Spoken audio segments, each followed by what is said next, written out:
안녕하세요. 자그마한 회사를 운영하며 열심히 일하고 있는 50대 남자입니다. 길을 걷다 오르막길이 나오면 반드시 내리막길도 나오죠. 인생도 참 그렇습니다. 잘 되다가도 안 되고 안 되다가도 잘 되는 일이 계속 반복되는 것 같으니까요. 그렇게 오르락 내리락 하면서 살다 보니 참 많은 사람들을 만나봤는데 누가 그러더라고요. 잘 될 때 곁에 있는 사람보다 안 될 때 술 한 잔 사주는 사람이 진짜 자기 사람이라고.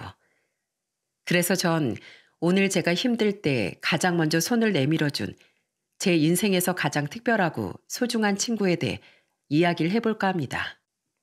저는 원목 가구 회사를 운영하며 가족들을 먹여 살리고 있어요. 사장님이라고 해서 뭐 대단한 건 아니고 그냥 소소한 벤처 회사라 규모가 크진 않습니다. 가족은 저와 아내 그리고 아들 하나 딸 하나로 단란한 4인 가족인데요.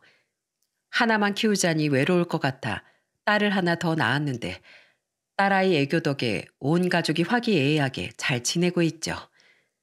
가구 회사는 아버지께서 하시던 작은 가구점을 더 크게 키워보고 싶다는 마음에 시작하게 되었어요.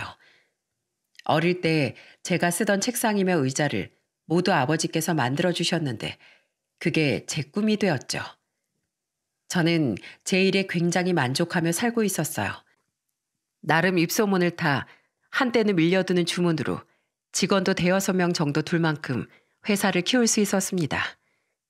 아버지께서 제게 해주셨던 것처럼 저도 제 아이들이 쓰는 책상이며 의자, 옷장 따윈 전부 직접 만들어줬는데 애들도 무척 좋아했고요. 물론 벤처 회사라는 게 그렇듯 수입이 좀 왔다 갔다 하긴 했지만 그래도 직원들 월급 주고 우리 네 가족 먹고 살 정도는 되었답니다.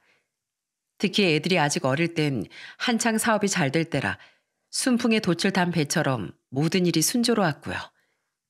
일이 바쁘긴 해도 집에 가면 애들 재롱의 모든 고단함이 싹 잊혀지는 충실하고 행복한 매일매일이었죠. 그저 조금 걱정이 있다면 딸아이가 체력이 약해서 잔병치레가 많았다는 거였는데요. 체력이 약해서 그런지 자주 코피를 흘리고 어디 살짝 부딪히기라도 하면 자꾸 멍이 들어서 아내가 참 속상했던 기억이 납니다. 여보, 아까 현아 다리 봤어? 세상에, 오늘은 글쎄 무릎이 새카맣게 멍이 들어서 온 거 있지.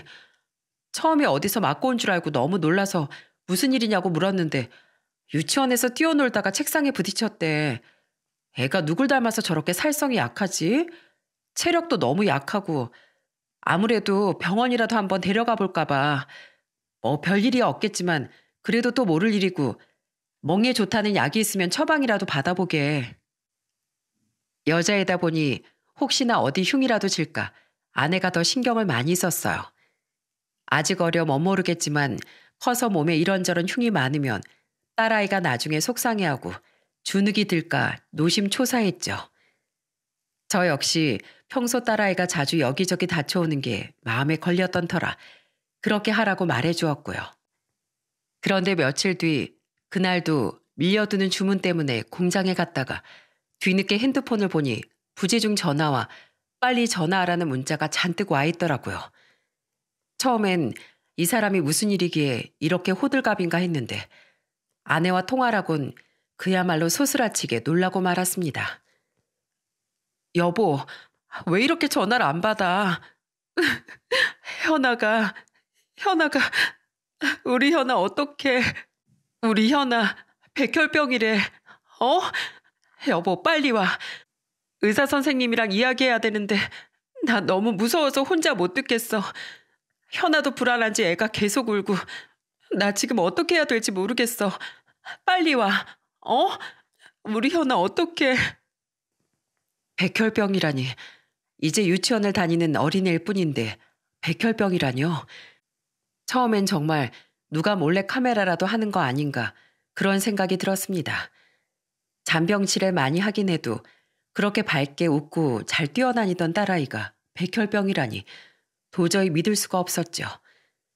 병원으로 차를 몰아서 가는 길에 어찌나 손이 벌벌 떨리던지 이러다 사고라도 내고 병원으로 실려가는 게 아닌가 싶을 정도였습니다.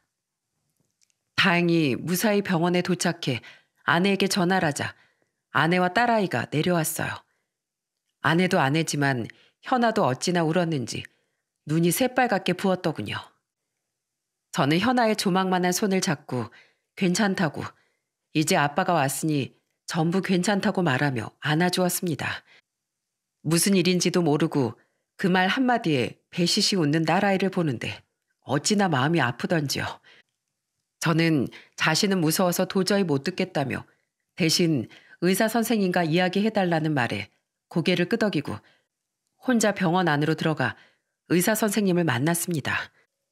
저 역시 불안하고 무서웠지만 어차피 딸아이와 함께 결과를 들을 수도 없었고 그렇다고 혼자 둘 수도 없으니 그게 최선이었죠. 선생님, 급성 림프모구 백혈병이라뇨? 하지만 저희 현아가 체력이 좀 약해서 그렇지 얼마나 건강한데요. 애들이랑도 잘 뛰어놀고 유치원도 잘 다니고 있습니다. 혹시 결과가 잘못 나왔을 가능성은 없나요? 다른 환자 거랑 바뀌었다던가 그럴 리가 없어요, 선생님. 다시 한 번만 확인해 주세요. 현아의 병은 급성 림프모구 백혈병으로 혈액암이었습니다. 보통 혈액검사 골수검사를 통해 확진을 내리는데 현아의 경우 며칠 전 이미 검사를 받았고 오늘 검사 결과가 나온 거였습니다.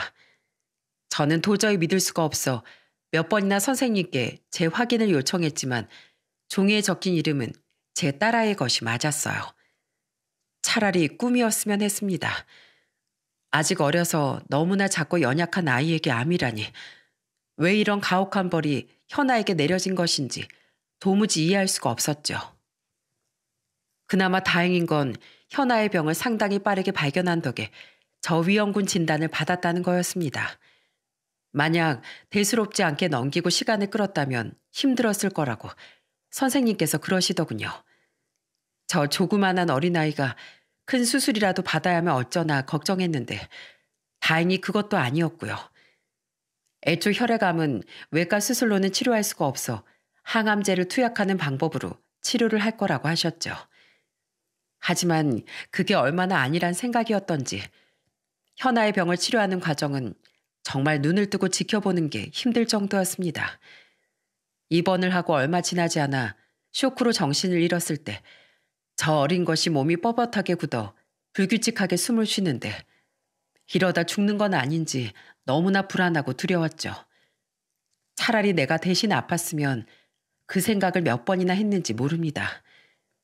항암 치료 시작하면서 현아도 저희 부부도 눈물이 마를 날이 없었습니다. 매일같이 토하고 열이 오르고 걷지도 못하고 저위험군인데도 이러는데 만약 그냥 넘겨서 더 늦었다면 어땠을지 그야말로 끔찍하더군요. 산채로 지옥에 떨어진 기분이었죠. 하루하루가 살아도 사는 게 아니었습니다. 아들 종우도 제 동생이 아프다고 하니 걱정이 되는지 병원에 데려가 달라고 자주 졸랐는데 아픈 현아를 처음 한 번 보곤 너무 충격을 받았는지 하루 종일 울더군요. 그러곤 매일 자기 전에 제 동생 낫게 해달라고 기도하는데 그게 또 어찌나 마음이 아프고 슬프던지. 아무튼 그렇게 집중 치료하는 기간만 약 2, 3년. 정말 끝없는 마라톤을 하는 기분이었습니다.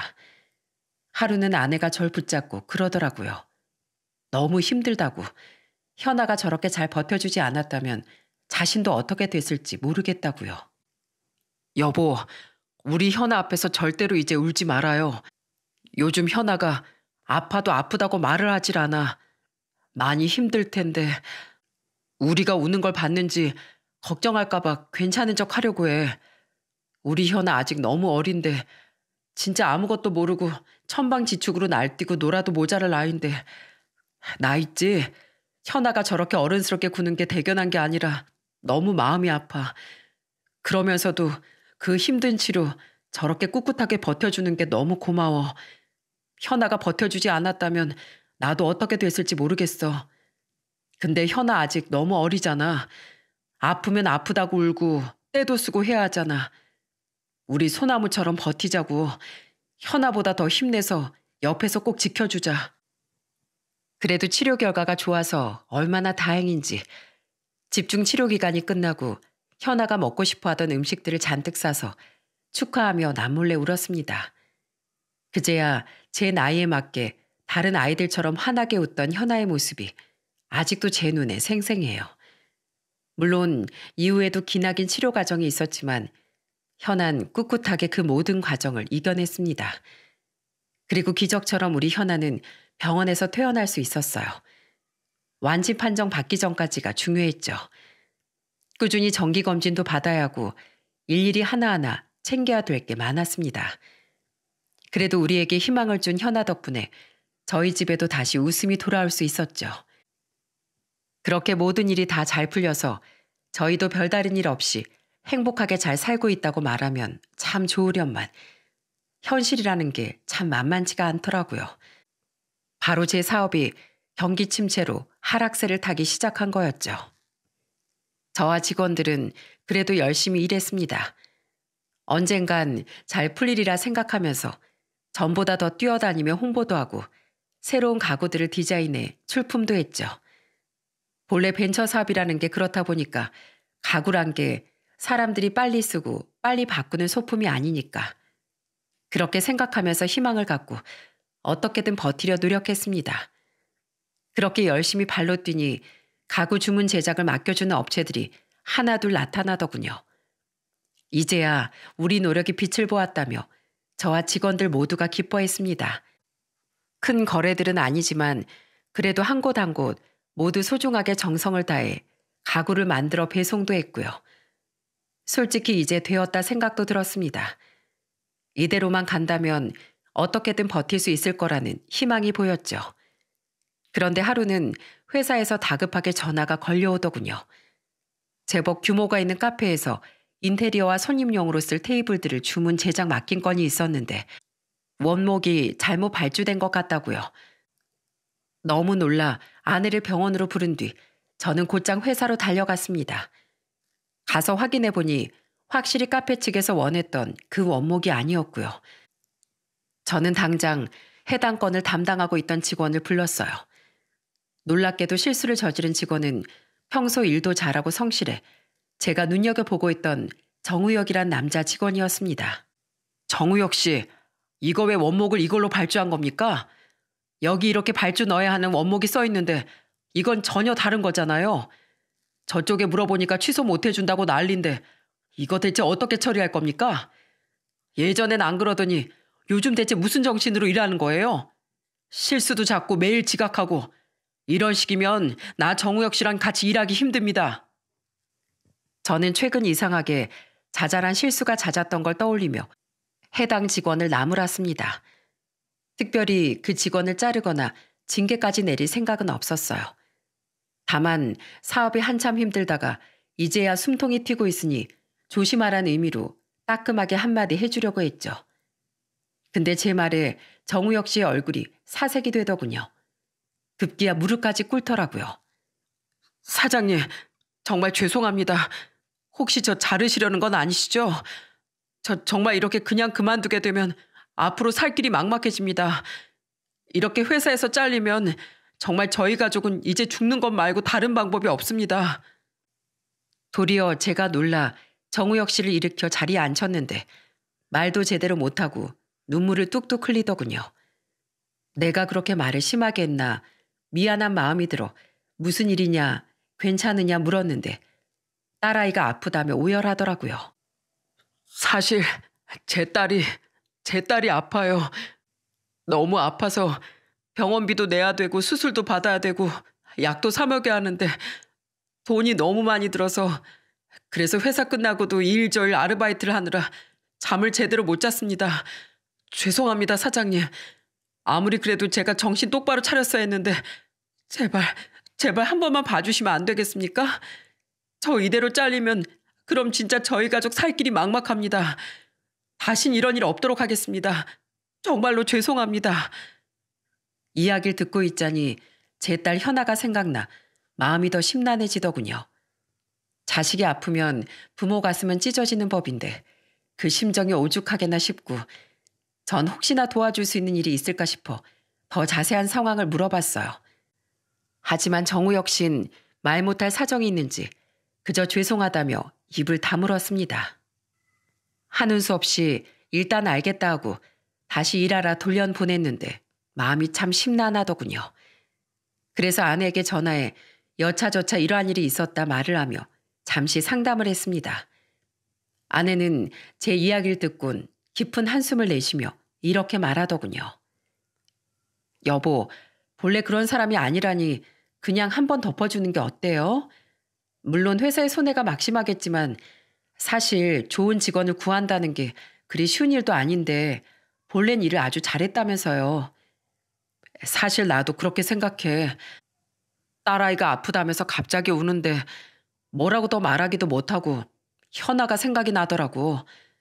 우리도 현아 아플 때 얼마나 마음고생이 심했어. 억만금을 준다고 해도 그때로 다시 돌아가기가 싫을 정도인데 그렇게 생각하니까 한편으론 이해가 돼서 사실 나도 그냥 덮고 넘길까 해. 결국 전 정우혁 씨에게 다음부턴 이런 실수하지 않도록 2번, 3번 확인하라 말해주고 그 일을 덮었습니다. 정우혁 씨는 정말 감사하다며 자신이 더 열심히 일하겠다고 몇 번이고 고개를 숙였고요. 회사가 입은 손해를 생각하면 속이 쓰리긴 했지만 그래도 정우혁 씨가 이해가 되었기에 마음은 가벼웠습니다.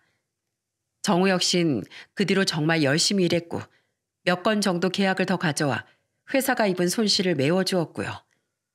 하지만 시간이 지날수록 회사의 사정은 다시 점점 나빠졌습니다. 경기가 침체되다 보니까 자연스럽게 지갑을 닫는 사람들이 많아졌고 집안 가구를 바꾸거나 가게 인테리어를 바꾸는 사장님들도 줄어들었죠. 큰 회사들도 매출이 줄어들어 허리띠를 졸라맨다는 뉴스가 나오는데 저희 같은 작은 벤처 회사가 버틸 재간이 있을 리가 없었죠. 이 업계에도 어쩔 수 없이 전례 없는 불황이 찾아온 거였습니다. 처음엔 그래도 한 번 일어났으니까 또 할 수 있다고 생각하며 모두가 열심히 노력했어요. 그런데 그저 회사의 비품을 아끼고 절약한다고 해서 해결될 일이 아니었습니다. 무리한다면 몇 개월은 버티겠지만 그때까지 경기가 좋아지지 않으면 부도가 날지도 모를 상황까지 온 거였죠. 상황이 그 모양이니 당연히 직원들 월급을 주는 것도 점점 부담스러워졌고요. 결국 전 하는 수 없이 직원들을 정리해고하고 1인 기업으로 처음부터 다시 시작하기로 마음을 먹게 되었어요. 갑자기 직장을 잃게 될 직원들에겐 안 된 일이지만 저도 달리 도리가 없었죠. 직원들 월급은커녕 온 가족이 전부 바닥에 나앉게 생겼으니 저도 살 방법을 찾아야만 했습니다. 그렇게 공지를 하고 직원들 하나하나 마지막 면담을 하고 퇴직금과 월급을 챙겨주는데 왜 그렇게 허탈하고 슬프던지 아버지가 하던 일을 이어받아 키워온 피땀 어린 회사였기에 더 마음이 아팠습니다. 불황에 이렇게 해골하게 되어 직원들 걱정도 되고 미안하기도 많이 미안했고요. 다행히 다들 상황은 잘 알고 있었기에 수긍하고 서로 좋은 말을 건네며 헤어질 수 있었습니다. 딱 한 사람 정우혁 씨만 제외하면 다들 크게 걱정이 되지 않았죠. 그중에서도 정우혁 씨가 갑자기 울면서 제 앞에 무릎을 꿇더군요. 너무 놀라서 왜 그러느냐, 일어나라. 정말 미안하지만 나도 방법이 없다고 말을 하는데 그 직원이 충격적인 이야기를 꺼내더군요. 사장님, 제발 어떻게든 해고만은 제발 다시 고려해 주시면 안 될까요? 지금 이렇게 회사를 그만두게 되면 당장 먹고 사는 게 막막해집니다. 전에 제가 제 딸아이가 어디가 아픈지 말씀 못 드렸죠? 사실 우리 딸아이가 은비가 분열 뇌증으로 뇌병변 1급 장애 판정을 받았어요. 지금 7살인데 다른 애들 한창 뛰어놀라에 혼자 일어나 앉지도 못하고 몸도 제대로 못 가눕니다. 매달 들어가는 병원비며 약값, 회사에서 잘리면 도저히 감당이 안 됩니다. 그렇다고 아픈 아이를 그냥 둘 수도 없지 않습니까? 제발 어떻게 좀 안 될까요? 사람 하나 살리신다고 생각하고 제발 부탁드립니다. 정유혁 씨의 딸이 아프다는 건 알고 있었지만 장애 판정까지 받았다는 사실을 저는 그날 처음으로 알았어요. 정우혁 씨 역시 주위에 그런 이야기를 하면 부담스러울까 봐 처음으로 다른 사람에게 말을 해봤다더군요. 그러면서 처음으로 자신의 이야기를 털어놓는데 얼마나 충격을 받았던지 내가 좀 더 관심을 가지고 도와줬다면 좋았을 텐데 하며 후회가 될 정도였습니다. 전 분열 뇌증이라는 병명이 생소해서 알아보니 선천성 기형 질환으로 뇌병변 장애를 비롯한 복합 장애를 수반하는 희귀 질환이라더라고요. 한마디로 아주 무섭고 병원비가 많이 들어가는 병이었어요. 처음에 분열 뇌증이란 진단을 받고 의사 선생님께 설명 들었을 땐 정말 세상이 무너지는 줄 알았어요. 저 어린 것이 혼자 일어나거나 앉을 수도 없다니, 정말 신이 있다면 이럴 수는 없다며 원망도 많이 했죠. 하지만 어쩌겠습니까? 어떤 모습으로 어떤 병과 장애를 가지고 있든 제 자식이지 않습니까? 딸아이와는 의사소통조차 제대로 되지 않았지만 그래도 방긋방긋 웃는 얼굴을 보면서 뭐든 이겨낼 수 있다고 자신했죠. 정우혁 씨는 어떻게든 딸 은비를 키워보려고 하루 한두 시간씩 새우잠을 자며 아이 병원비며 약값에 쓸 돈을 열심히 벌었답니다. 낮엔 회사에서 퇴근하곤 야간 도로 공사며 대리며 이것저것 안 해본 일 없이 닥치는 대로 일했다더군요. 정우혁 씨 아내 역시 집에서 하루 종일 딸아이의 병수발을 들며 열심히 살았답니다. 처음 2, 3년 정도는 그래도 어떻게든 입에 풀칠을 하며 버텼다고요. 근데 어느 날부턴가 집에 오면 아내가 없는 일이 많아졌어요. 전화하면 애가 자는 동안 반찬도 가지고 올 겸 친정에서 자고 온다고 했죠.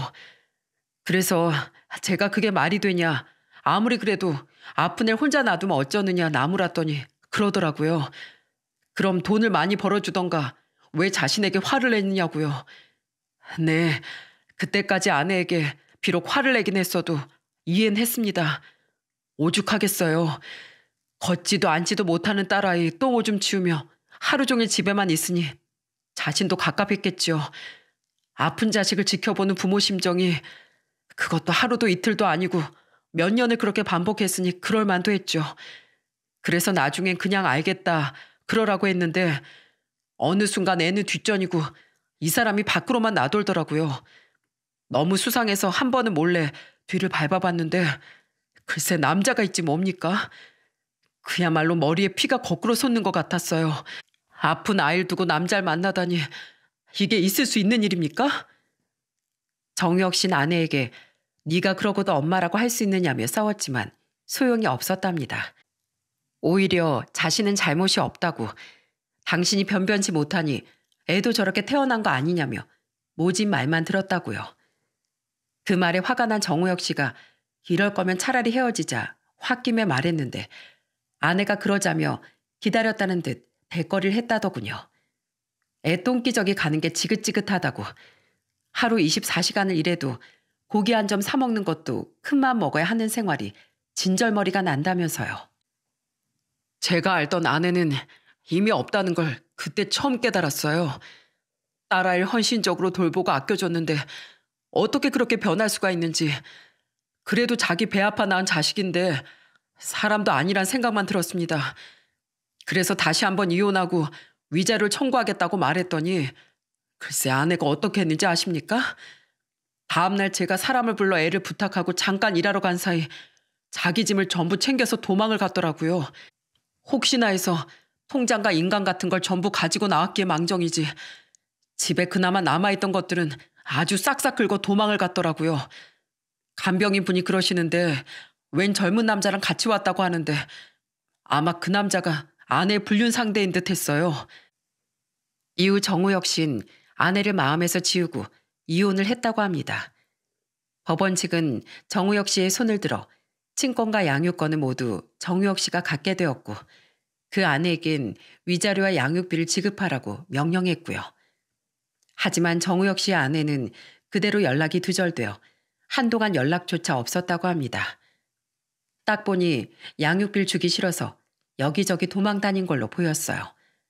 생활이 너무 어렵고 힘들어 몇 번 사람을 찾아준다는 곳에 이야기해 조사도 해봤지만 행방이 묘연했다고도 했습니다.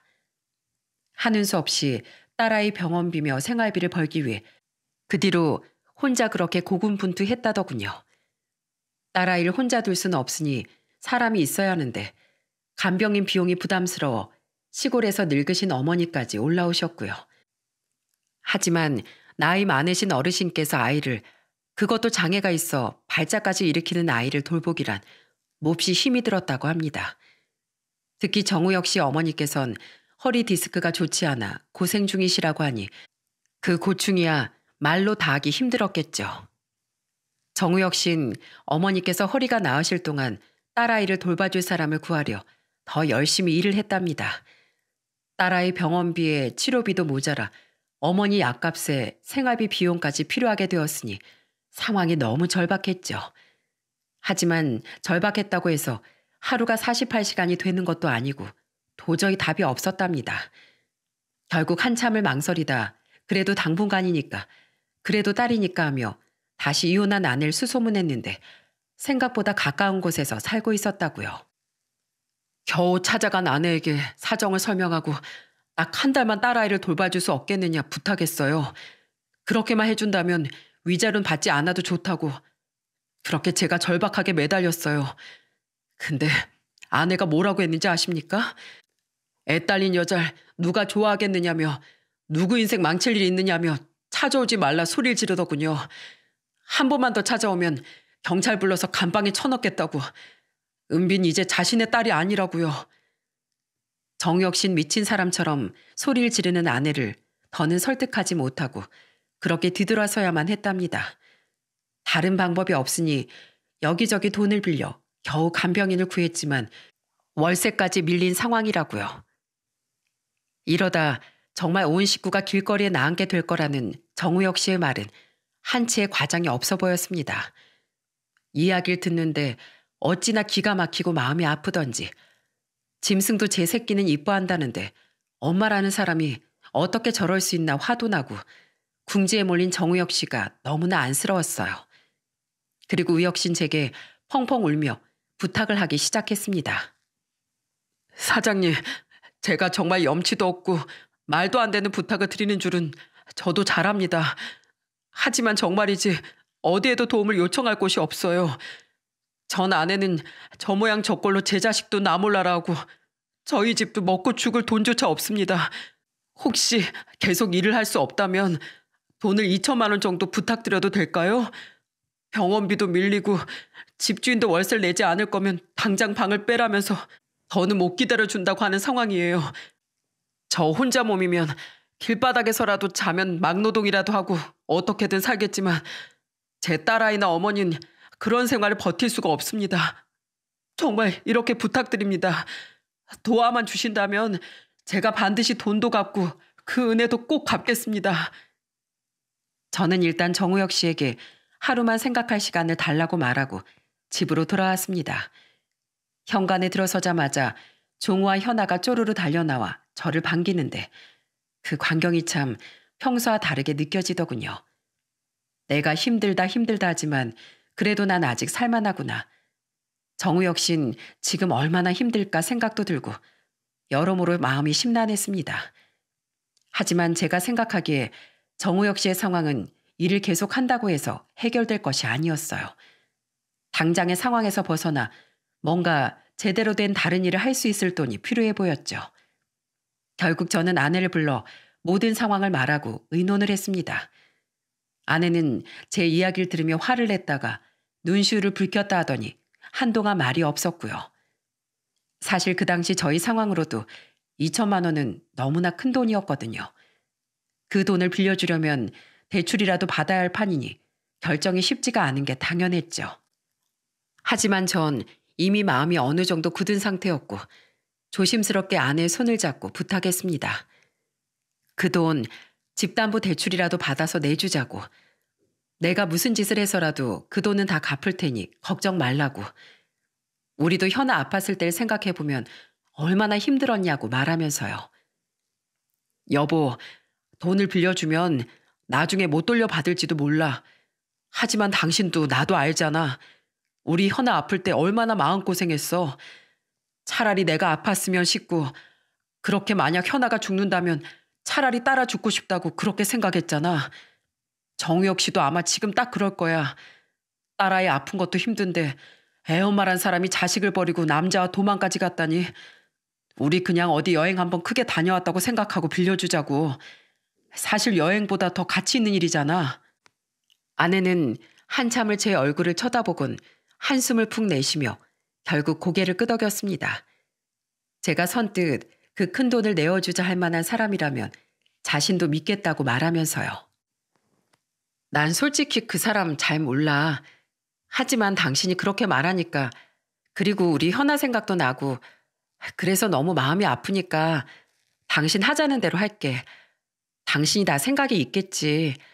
뭐 나쁜 일도 아니고 좋은 일에 쓰는 거니까 당신 말대로 우리 그냥 여행 다녀왔다고 생각하자. 사진 한 장 없어도 세상에 다시 없을 가장 아름다운 여행을 다녀왔다고 그렇게 생각할게. 대신 당신 더 힘내야 돼. 알지?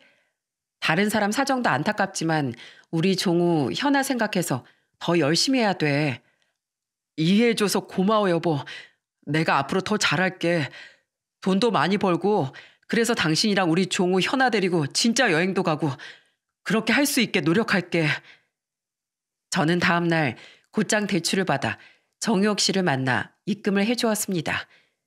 정우혁 씨는 제가 정말로 그 큰 돈을 내어줄 거라곤 생각지 않았는지 계좌에 입금된 돈을 보고 화들짝 놀라며 눈물을 펑펑 흘렸고요. 감사합니다. 제가 이 은혜는 정말 살아서도 갚고 죽어서도 꼭 갚겠습니다. 이 돈이 제게 얼마나 지금 중요한지 생명과도 같은지 모릅니다. 절대로 이 은혜 잊지 않을게요. 제가 무슨 짓을 해서라도 2배, 아니 3배로 갚아드리겠습니다. 텅 빈 사무실에서 정우혁 씨가 아이처럼 큰 소리로 엉엉 우는데 저도 눈물이 나더군요. 나중에 어떻게 알았는지 주위에서 제게 멍청하다, 바보 같다며 수군거리긴 했지만 뭐 아무래도 좋았어요. 차라리 제가 속은 거라면 그게 더 다행이 아닌가 생각했거든요. 제가 속은 거라면 잠도 못 자고 하루 종일 일하는 정우혁 씨도 혼자선 일어나지도 앉지도 못한다는 그 딸도 모두 괜찮은 걸 테니까요. 무엇보다 그때 전 그렇게 생각했어요. 아이가 아픈데 약값이나 병원비가 없어 슬퍼하는 부모가 없었으면 좋겠다고. 정말 저는 진심으로 그렇게 생각했습니다. 우혁 씨, 세상에 나가 열심히 살아. 마음 같아선 우혁 씨라도 내가 데리고 있으면서 일을 시키고 싶지만 나도 많이 힘든 상황일세. 자넨 어딜 가나 인정받을 걸세. 딸을 생각해서라도 포기하지 말고 남들보다 2배, 3배는 열심히 살아. 그리고 그 돈은 나중에, 아주 나중에 갚아도 되고 뭐 힘들면 안 갚아도 되니까 연로하신 어머님 그리고 자네 딸만 생각하게. 자네가 정신 차려야 가족들이 힘을 낼 수 있는 거야. 무슨 말인지 알겠지? 네, 사장님 꼭 명심하겠습니다. 정말 감사합니다. 그렇게 전 우혁 씨를 떠나보냈습니다. 2천만 원이라는 돈은 물론 큰 돈이었지만 전 돈 대신 사람의 생명이 중요하다는 걸 알았기에 전혀 아깝지 않았죠. 그렇게 파란만장하게 회사를 정리하고 저는 1인 기업 체제로 돌아가 처음부터 다시 시작하게 되었어요. 직원들 월급이며 부대 비용들이 많이 나가지 않으니 어떻게 그럭저럭 먹고 살만해서 숨통이 좀 튀었죠. 이전에 거래를 했던 곳에서 간간히 주문 제작을 해오기도 했고 정말 다행이었습니다. 우혁 씨는 그렇게 돈을 빌려가고 난 뒤에도 가끔 제게 연락을 해왔습니다. 오늘 은비가 무슨 치료를 받았다. 어머니 디스크는 이제 괜찮으시다. 사장님께서 돈을 빌려주신 덕에 작은 떡볶이 노점을 하나 하고 있다 등등. 주로 자신이 어떻게 지내고 있는지 그리고 저는 어떤지 근황을 묻는 전화였죠. 전 혹시나 우혁 씨가 빌린 돈 때문에 부담을 느낄까 싶어 절대로 제가 먼저 연락하진 않았어요. 어차피 그 돈은 없는 돈이다 하며 살기로 했기 때문에 더더욱 그랬습니다. 물론 일이며 애들이며 이것저것 다른 신경 쓸 일도 많았고요.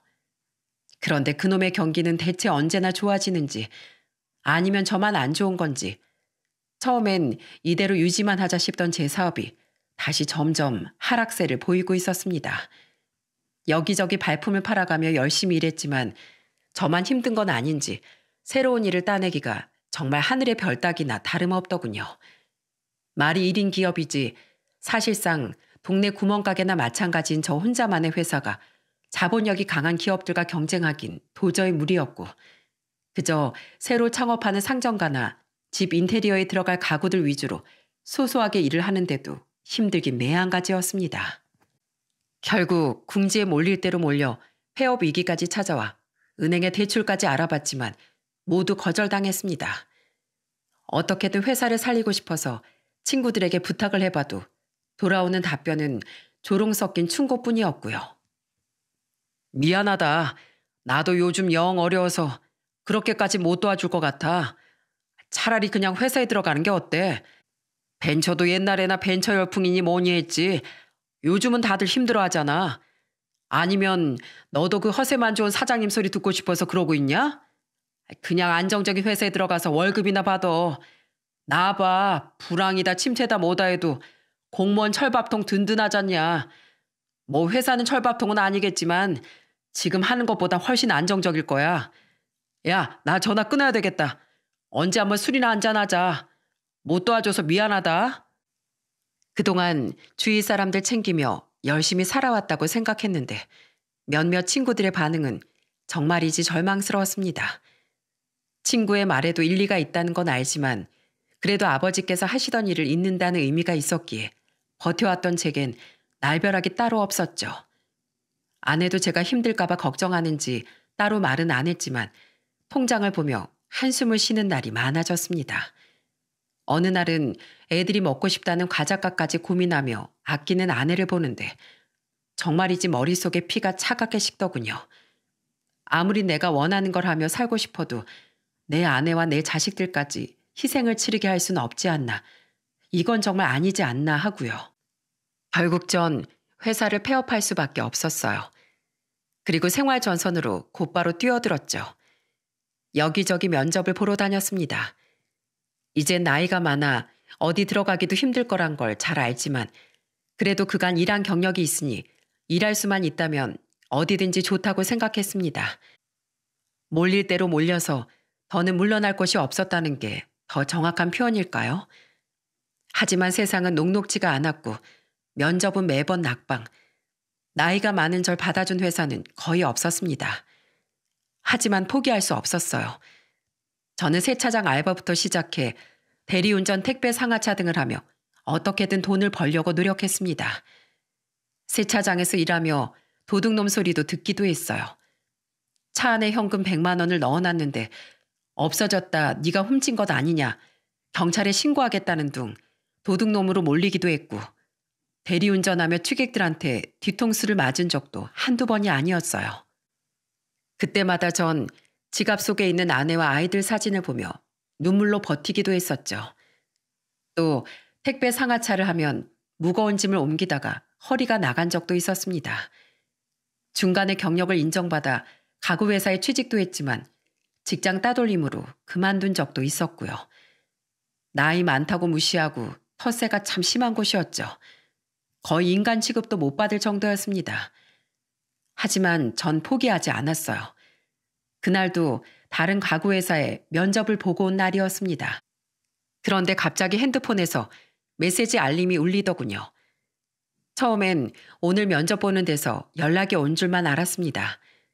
핸드폰에 잠금을 풀고 메시지를 보기 전까진 또 떨어진 걸까 하며 조금 낙심하고 있기까지 했죠.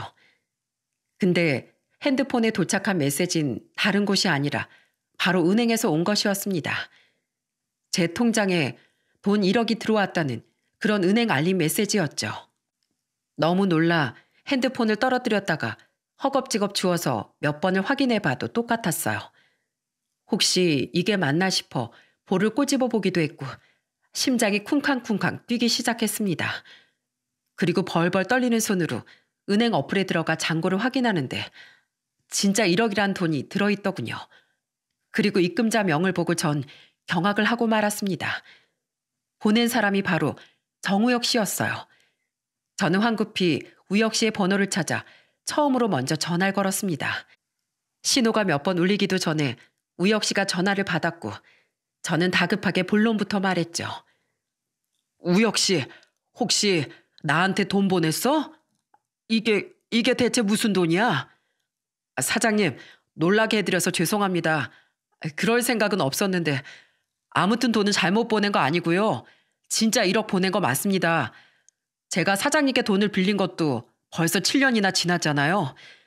제 마음 같아선 10억이 있다면 10억을 보내드리고 싶었어요. 7년 전 그날 제가 절망하고 있을 때 제 주위의 친구, 친척들 모두 외면했을 때 도와주신 분은 사장님이 유일하셨으니까요. 1억으로도 제가 입은 그 은혜는 다 못 갚을 겁니다. 사장님 덕분에 제가 희망을 얻고 다시 일어설 수 있었어요. 제 은인이신데 이렇게라도 은혜 갚고 싶었습니다. 뭐? 우혁 씨가 무슨 돈이 있어서? 딸 병원비도 많이 나갈 거고 어머님도 마찬가지일 텐데 7년 동안 무슨 일이 있었던 거야?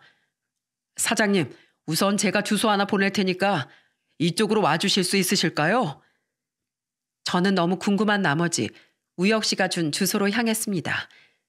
그리고 우린 서로를 부둥켜 안으며 조우했어요. 얼마나 반갑던지요. 우혁 씨는 전보다 살이 좀 찐 상태였고 얼굴도 밝고 좋아 보였습니다. 그리고 떡볶이 가게를 운영하고 있었어요. 우혁 씨 이야기인 즉슨 이러했습니다. 처음엔 앞으로 뭘 하고 살아야 할지 막막했대요. 그러다 문득 차라리 작은 트럭이라도 하나 사서 집 근처에서 장사라면 장사도 할 수 있고 또 급할 때 딸아이도 들여다볼 수 있으니 좋지 않을까 하고요. 그래서 틈틈이 창업 자금을 만들고자 미친 듯이 일을 했다고 했어요. 그리고 여기저기 맛있다는 떡볶이 집에서 일도 하고 공부도 하면서 메뉴를 몇 개 만들었다고 했습니다. 그리고 작은 트럭을 사서 노점을 시작했는데 그게 대히트를 쳤답니다. 사람들이 매일 줄을 서서 먹고 재료가 일찍 동인하면서 빨리 돌아가게 되니 더 긴 줄이 또 생기더라고요. 나중엔 급기야 손님들이 직접 번호까지 정해서 줄을 서는데 그게 인터넷에 올라오면서 더 입소문을 탔답니다. 그렇게 돈을 벌어들여 떡볶이 가게를 차렸다는 거죠. 사장님 덕분에 포기하지 않고 7년 동안 열심히 살았습니다. 제가 한동안 연락을 하다가 연락을 끊은 이유도 꼭 사장님께 나 이 정도로 성장했다는 걸 보여드리고 싶어서였어요. 지금 한 달 매출 5천만 원은 찍고 있습니다. 점점 매출이 늘어나고 있는 추세고요. 그리고 사장님 빚을 꼭 갚기 위해 저 정말 노력했어요. 전 처음부터 사장님이 주신 돈은 얼마나 값진 돈인 걸 알았기에 그 이상을 드리고 싶었거든요. 그리고 사장님 소식도 들었어요. 회사 경영난으로 회사 문을 닫았다는 소식을요. 그 어려운 상황에서도 절 도와주셨으니 그래서 1억을 보내드렸습니다. 우혁 씨, 너무 고맙네. 고마워. 저는 우혁 씨의 말을 듣고 하염없이 눈물을 흘렸습니다. 사람이 가장 힘들 때 누군가가 날 생각해주는 그 마음이 너무 따뜻하고 고마웠어요. 사실 1억도 제겐 큰돈이지만 사장님이 느끼게 해준 그 따뜻한 격려 말씀 덕분에 이 자리까지 올 수 있었어요.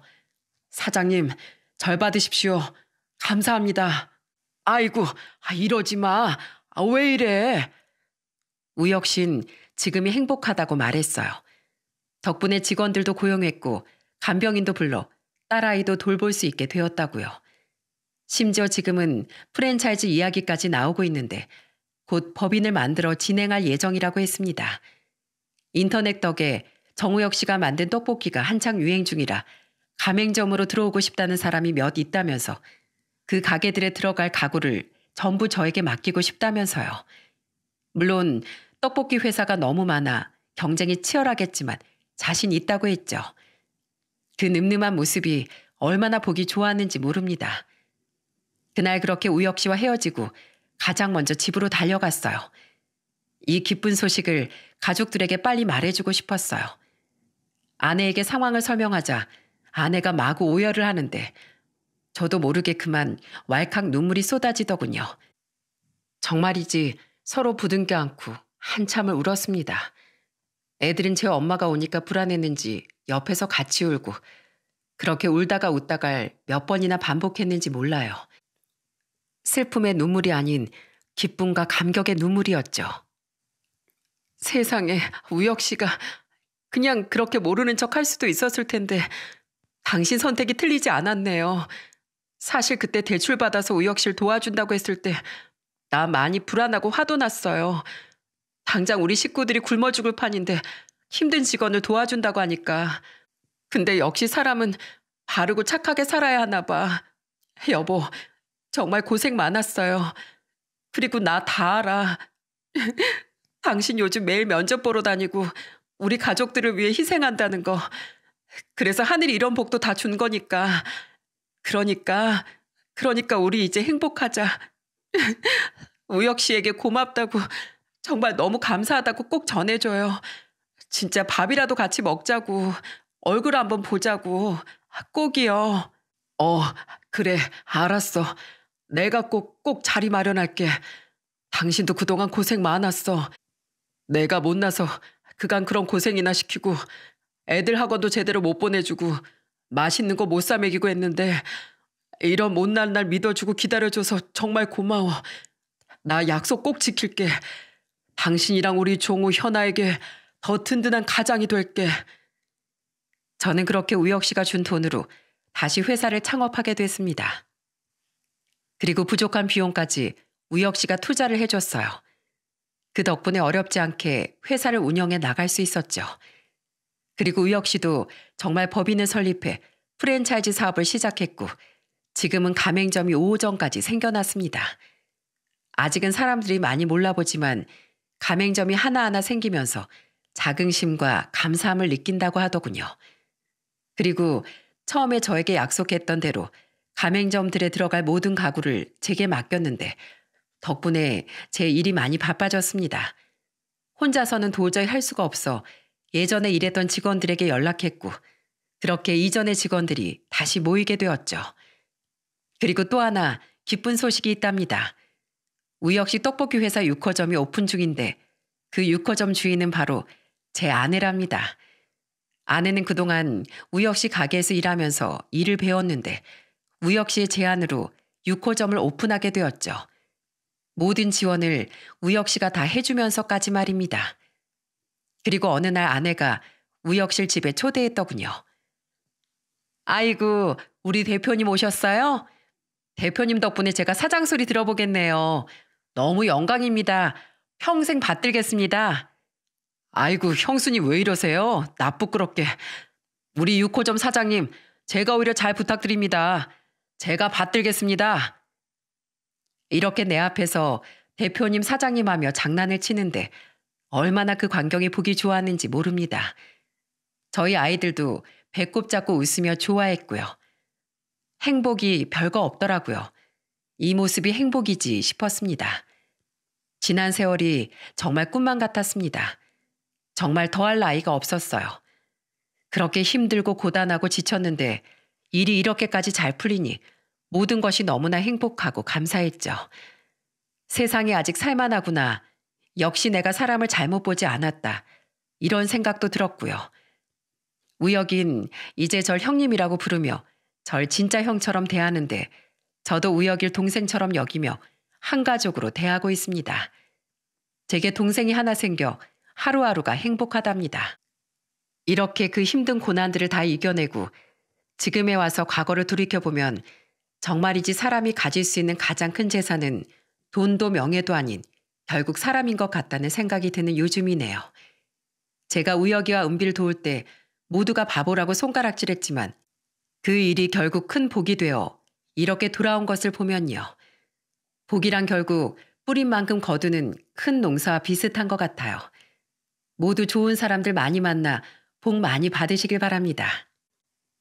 지금까지 길고 긴 제 이야기를 들어주신 모든 분들께 진심으로 감사드립니다.